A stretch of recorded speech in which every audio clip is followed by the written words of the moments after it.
자, 오늘 아침에는 어제에 이어서 말라기 2장 말씀을 가지고 함께 은혜를 나누고자 합니다. 오늘 2장 말씀 속에서 핵심적인 구절은 5절 말씀입니다. 그래서 제목을 이렇게 정해보았습니다. 생명과 평강의 언약. 생명과 평강의 언약을 주신 하나님. 자, 첫 번째, 오늘 2장에서 제사장들에 대해서 하나님께서 명령을 해 주셨습니다. 제사장은 하나님 앞에서 대언자로서 사역을 감당하는 사람입니다.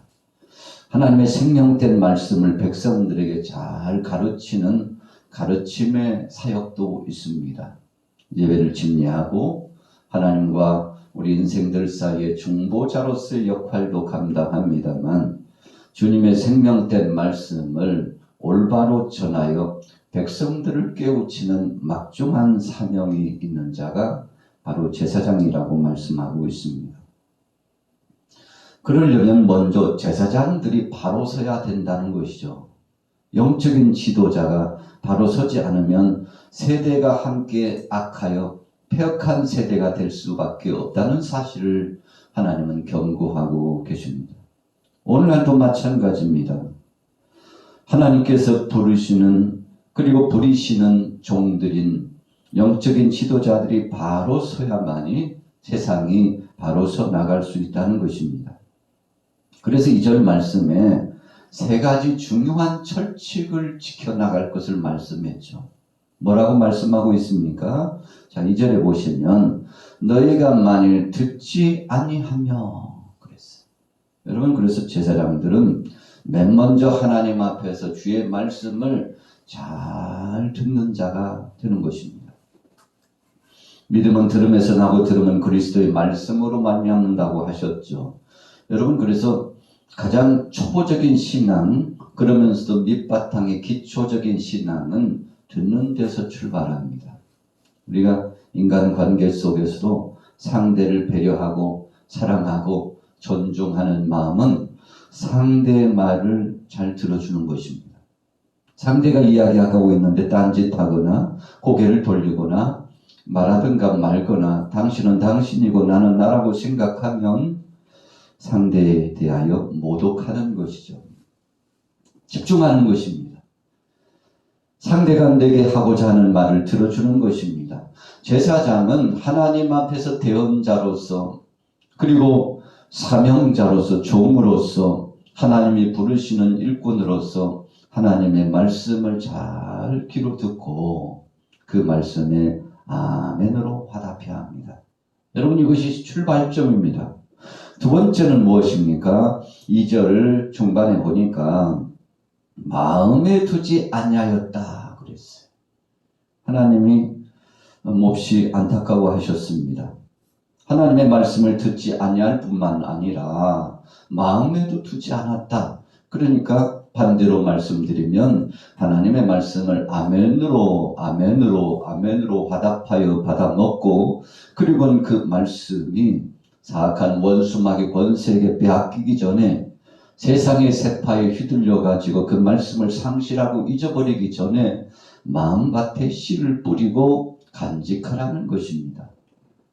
여러분, 우리가 귀로 듣는 것하고요 마음으로 간직하는 것하고는 하늘과 땅 차이입니다. 마음에 새겨둬요. 하나님께서 야곱의 가정에 말씀을 주셨을 때 마음에 새겨두었어요.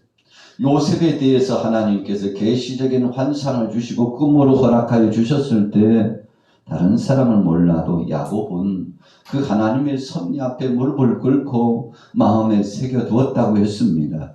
요셉도 마음에 새겼지만 그의 아버지 야곱도 마음에 새겨두고 장차 하나님께서 무슨 일을 하시려고 하시는지 잘 모르지만 사랑하는 아들을 통해서 행하시고자 하는 하나님의 뜻이 있음을 알고 마음밭에 두었다고 했습니다.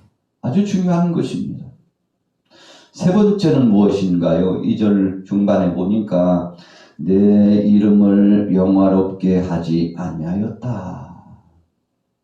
여러분, 하나님의 이름을 영광되이 하고 그분이 영광 받으시도록 처신을 잘해야 된다는 거죠. 그래서 첫 번째는 귀로 듣고, 두 번째는 마음으로 받아들이며, 세 번째는 실천적으로 실행하는 것입니다. 여러분, 자녀들이 어떻게 행동하느냐에 따라서 부모의 체면이 서기도 하고 나락으로 떨어지기도 합니다. 우리 크리스찬들은, 우리 믿음의 사람들은, 오늘 본문의 제사장, 영적인 지도자들은 어떻게 처신하느냐에 따라서 하나님의 영광을 받으시기도 하고 하나님의 이름이 망령되이 일컬고 모독을 받기도 한다는 것입니다. 그래서 바르고 정직한 삶의 행보가 매우 중요했던 것입니다. 2절 후미에 볼까요? 내가 너희에게 저주를 내려. 자, 왜 저주를 내립니까? 말씀에 불순종했기 때문에. 그 말씀을 듣지도 않고 마음에 새기지도 않고 실천적으로 삶으로 모범적인 삶을 보여나가지도 않고 하나님 뜻과는 상관없이 살아가니까 하나님께서 내리신 복을 저주로 바꾸시겠다 했어요. 무슨 복입니까? 5절에 나타나고 있는 복이에요. 자, 같이 한번 읽어볼까요? 말라기 2장 5절 말씀, 말라기 2장 5절 말씀 시작.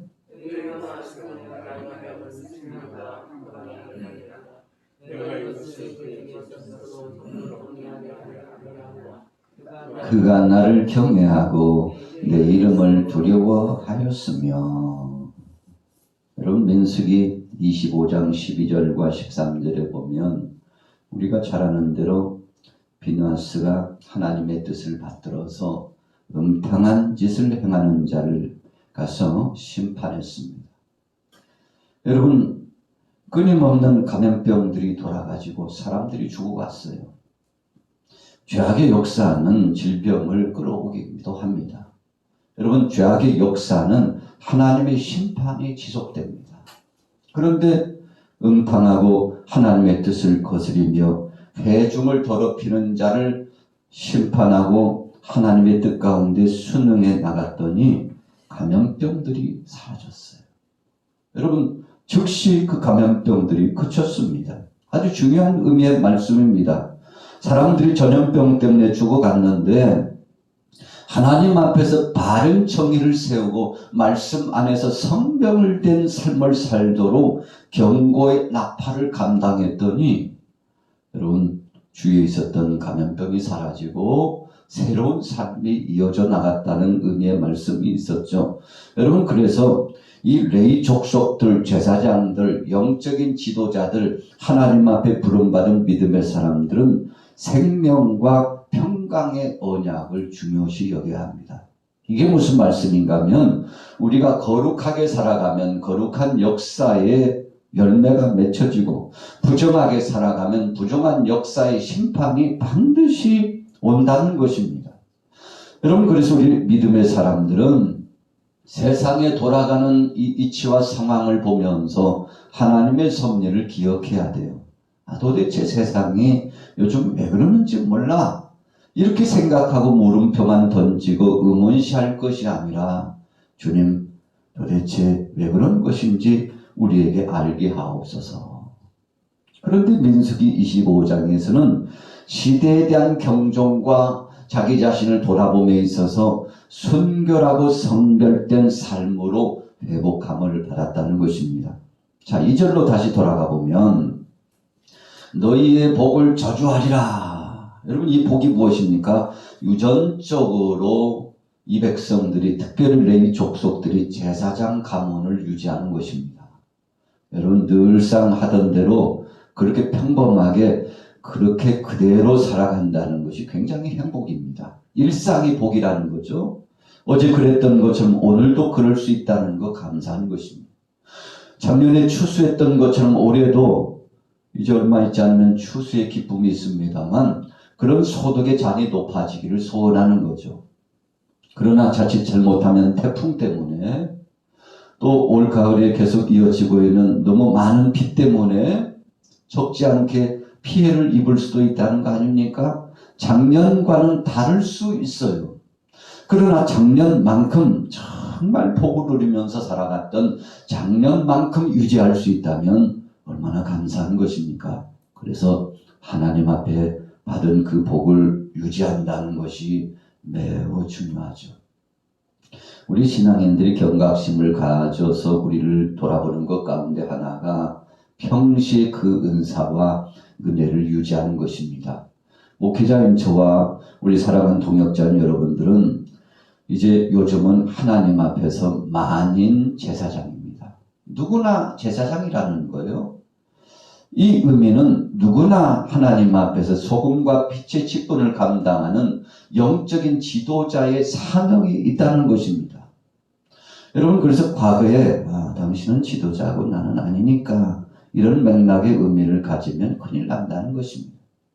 누구 할 것 없이 하나님 앞에서 서 있는 거룩한 제사장의 위치에서 우리의 삶을 살아가기 때문에 오늘 본문 말라기 2장의 말씀은 영적인 거룩한 제사장의 반열로 살아가고 있는 이 시대의 성도를 향한 경종의 말씀이라고 볼 수 있는 것이죠. 여러분, 그래서 하나님은 6절에 이렇게 말씀을 하고 있어요.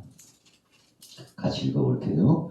그의 입에는 진리의 법이 있었고 그의 입술에는 불의함이 없었으며 그가 화평함과 정직함으로 나와 동행하며 많은 사람을 돌이켜 죄악에서 떠나게 하였느니라. 여러분, 진정한 복음을 붙잡은 사람들이 걸어가야 될 길입니다. 여러분들과 저에게 말씀을 붙여주셨습니다. 그래서 우리 입에 말씀을 하나님이 붙여주셨는데 그것을 진리의 법이라고 말씀했어요. 바르게 살아가는 것입니다. 그런데 6절 중반절에 보면 그의 입술에는 불의함이 없었으며, 여러분, 진리의 말씀을 붙잡고 살아가다 보니까 불의한 것들, 악한 것들, 미혹의 역사, 사탄이 좋아하는 것들, 세상의 정욕적인 것들이 들어올 틈이 없어요. 여러분, 아주 중요한 것입니다. 하나님의 것으로 채우면 악한 것이 들어오지 못한다는 것입니다. 그래서 여러분들 속에 이런 진리의 법이 머무르게 되기를 예수님의 이름으로 축원합니다. 그렇게 됨으로 말미암아 6절 중반절에 보니까 우리 따라해 보겠습니다. 화평함과 정직함으로 나와 동행했다. 여러분, 화평함과 정직함으로, 이 화평이라는 것은 하나님과 우리 인생들 사이에 평화가 유지되도록 하는 거예요. 여러분, 하나님과 우리 사람들 사이 불화가 유지되는 것은 그만큼 죄성이 가득 찼다는 거죠. 하나님은 죄를 미워하셔요. 죄를 용납하지 않습니다. 죄는 즉시 심판하십니다. 그래서 회개가 필요한 거예요. 철저하게 회개하여 다시는 죄악의 길로, 불의의 길로, 하나님의 뜻을 거스르는 길로 가지 않는 것입니다. 이렇게 함으로 하나님과 우리 사이에 막혔던 담을 허물고 불화했던 과정을 화목으로 일구고, 여러분, 그래서 하나밖에 없던 예수 그리스도 독생자, 그분이 이 땅에 오셔서 하나님과 우리 사이에 불화한 관계를 회복시켜 주셨잖아요. 예수님이 십자가상에서 치른 가운데 다 이루었다 그러셨는데 뭘 이루었나요? 하나님과 우리 사이의 죄의 문제로 말미암아 불화의 불씨가 떨어져서 끊임없는 정죄와 심판의 역사가 진행됐는데 이제는 다 회복되었다는 것입니다. 화평의 역사가 이루어졌어요. 여러분, 하나님이 얼마나 기뻐하시는지 몰라요. 성령님이 내재하셔서 얼마나 우리를 향하여서 감동하시고 우리를 축복하시며 칭찬하시는지 몰라요. 여러분, 그래서 우리는 화평함과 정직함, 진리를 붙잡고 그 말씀대로 살아가야 하는 것입니다. 하나님이 동행해 주셔요. 에녹이 300여 년 동안 하나님과 동행했던 것처럼 우리도 하나님과 동행할 수 있습니다. 우리가 하나님과 동행하지 못하고 하나님께로부터 응답받지 못하고 복을 누리지 못하는 것은 관계가 깨져서 그런 겁니다. 여러분, 관계가 깨지면요, 기도가 되지 않습니다. 기도해도 응답이 있지 않아요. 여러분, 하루하루를 살아가도 사는 게 아니에요. 우리 마음대로 사라집니까? 아닙니다. 우리 뜻대로 이루어집니까? 안 돼요. 그래서 우리가 요즘 이 시대를 살아가면서 절감하는 것은 하나님이 해주셔야 살지. 여러분, 하루가요 평안하지 않아요. 육체가 공궁하고 괴로워요. 정신적으로 피폐해집니다. 하루 세끼 음식을 먹고 일상을 살아가도 이것만큼 저주가 없다고 생각이 들어질 때가 있지 않습니까? 여러분, 그것이 가장 큰 불행이에요. 그래서 우리는 일상 중에 평화를 누리며 화평함과 정직함으로 하나님과 동행하며 산다는 것이 참 이렇게 복인 줄을 예전에 미처 몰랐구나. 주님, 일용할 양식을 주신 하나님 감사합니다. 이 주기도문 속에 평범한 우리의 기도 제목이 있는데, 여러분, 일용할 양식을 받아 먹고 산다는 거, 그 속에 진리가 있습니다. 하나님이 주신 것 가지고 살겠습니다. 이런 뜻이에요.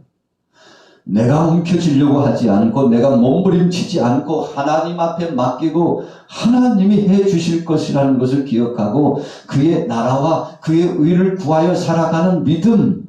여러분, 이런 믿음의 삶을 오늘 하나님은 말라기 2장의 말씀을 통해서 살기를 원하셨던 것입니다. 자, 6절 후미에 보세요. 많은 사람을 돌이켜 죄악에서 떠나게 하였느니라. 영적인 영향력이 대단했습니다. 여러분, 빛이라는 것은요, 우리 교회 이 내부 공간 안에 자그마한 등불 하나만 켜놓으면 환히 비칩니다. 우리가 이 천장에 보면 전구가 굉장히 많아요.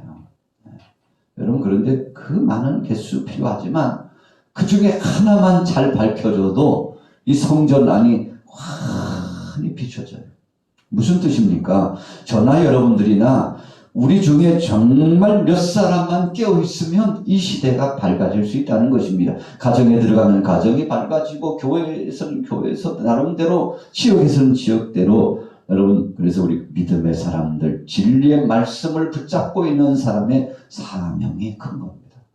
우리가 휘둘리면 안 돼요. 빛이요 소금이기 때문에 우리가 맛을 잃거나 사명을 내려놓으면 끝나는 것입니다. 여러분, 그래서 나은 사람이 참 중요하구나. 하나님 앞에서 온전히 서면 하나님께서 복을 주실 줄로 믿습니다. 여러분, 7절 이후에 쫙 나타나는데 우리의 인생의 죄악상에 대해서 말씀하고 있습니다. 빛의 자녀가 되어야 되는데 빛의 자녀가 되지 못해서 8절 후미에는 너희가 레위의 언약을 깨뜨렸느니라. 여러분, 하나님이 깨뜨리지 않으셨어요. 5절에는 언약을 주셨다고 했어요. 민수기 25장 11절 13절에는 하나님께서 생명과 평강의 언약을 다시 한번 쫙 정리해 주셨어요. 얼마나 감사한지 몰라요. 성별되게 살아가려고 불의한 것을 내팽개치고 그리고는 하나님의 뜻을 붙잡고 진리대로 살고자 하니까 하나님이 오셨어요. 성령님이 내재하시고 충만해 주셨습니다. 여러분, 얼마나 하나님이 답답하시고 안타까워하셨으면 3절 후미에 보니까 내가 너희를 똥처럼 버리리라 그랬어요. 여러분, 이 배설물을 버린다는 것은 제사의식 가운데, 예배의식 가운데 매우 중요한 것입니다. 출애굽기 29장 14절에 보면 짐승의 똥을 제하여 버리듯이 버린다. 여러분, 아주 중요한 말씀이에요.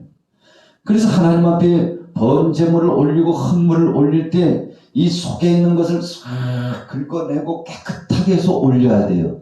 그렇지 않고 올리는 것은 하나님이 받지 않으셨습니다. 우리의 영적으로 내재하고 있는 심령도 마찬가지예요. 쓴뿌리와 같은 것을 빼지 않으면 하나님이 받으시지 않는다는 것입니다. 얼마나 두려운 것입니까?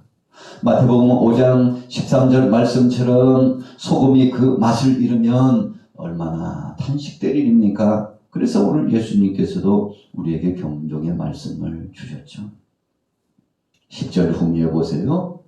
각 사람이 자기 형제에게 거짓을 행하여 우리 조상들의 언약을 욕되게 했다.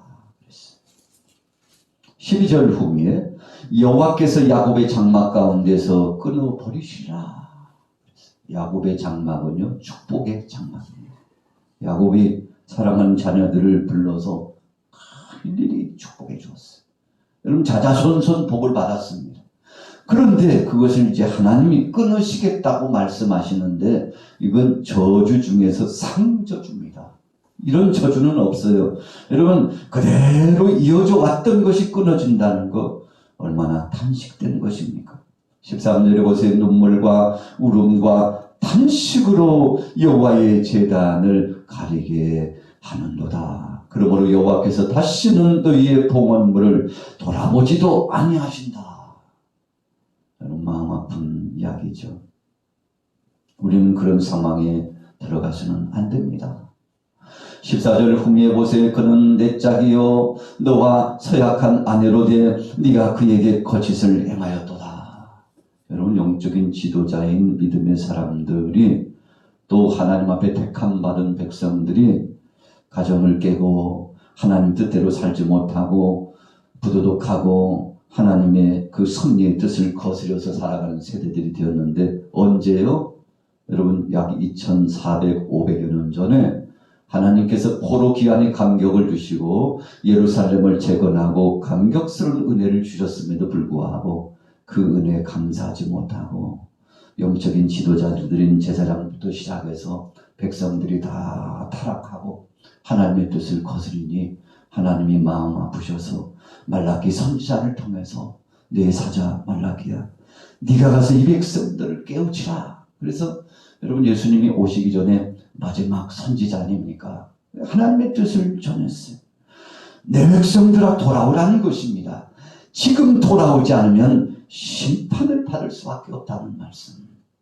오늘 이 아침에 다시 한번 기억하면서 오늘 양화교회 사랑하는 우리 교우들이 이 시대를 깨우고 우리 가정을 깨우고 나 자신이 깨어지면 하나님께서 영광을 받으실 줄로 믿습니다. 나 이제 왔으니 내 집을 찾아 주여 날 받으사 맞아주소서. 나 죄에 매여 고달파 이제 옵니다. 주 크신 사랑 받고자 주여 옵니다. 나 이제 왔으니 내 집을 찾아 주여 날 받으사 맞아주소서. 이 병든 마음을 고치려 이제 옵니다. 그님과 소망 바라고 주여 옵니다. 나 이제 왔으니 내 집을 찾아 주여 날 받으사 맞아주소서.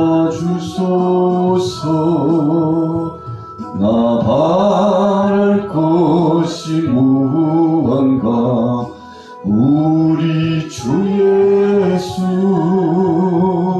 날 위해 죽인 당하심 믿고 옵니다. 나 이제 왔으니 내 집을 찾아 주여 날 받으사 맞아주소서.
요,